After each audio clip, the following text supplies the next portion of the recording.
Sure short MCQ এর আজকের পর্বে আমি তোমাদের সাথে যেই এমসিকিউটা নিয়ে আলোচনা করতে আসছি এইটা রিসেন্ট টাইম অ্যাডমিশন টেস্টের সবচেয়েতে বড় জায়গা, যেখান থেকে প্রত্যেকটা বিশ্ববিদ্যালয়ে ভর্তি পরীক্ষায় প্রশ্ন আসে।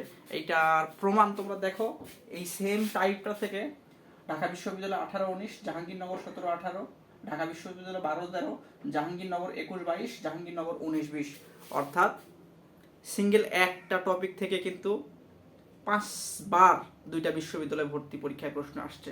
আমি তো শুধু দুইটা বিশ্ববিদ্যালয় অ্যানালাইসিস করছি, তুমি এরকম আরো অনেক বিশ্ববিদ্যালয় দেখবা এই প্রশ্নটা চলে আসছে।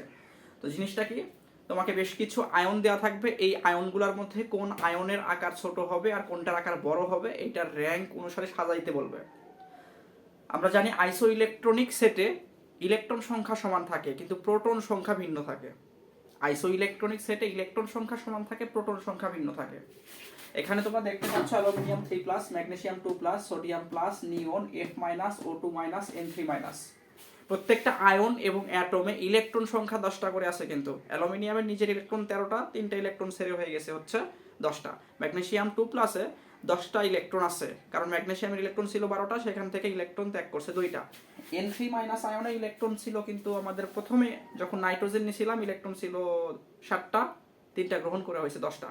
তো আমি মূল কোথায় যাই, এই ধরনের আয়নের ক্ষেত্রে তুমি সাইজ কিভাবে বের করবা, কার সাইজ বড় কার সাইজ ছোট। খুব ছোট্ট একটা ট্রিক্স, সেটা হচ্ছে প্রত্যেকটা আয়নের ইলেকট্রন সংখ্যা যাবে ওপরে আর প্রোটন সংখ্যা নিচে। যেই ভাগফলটা বড় হবে তার আকার হবে হচ্ছে বড়। আবার বলছি, প্রত্যেকটা আয়নের ইলেকট্রন সংখ্যা নেবে ওপরে আর প্রোটন সংখ্যা নেবা হচ্ছে নিচে।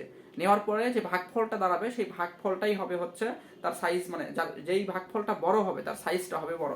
যেমন তুমি দেখো অ্যালুমিনিয়াম 3+, এখানে ইলেকট্রন 10, অ্যালুমিনিয়ামের প্রোটন 13, এখানকার ভাগফলের চাইতে এইটার ভাগফল বড় হবে কিন্তু, কারণ এখানে 10/12 হয়েছে।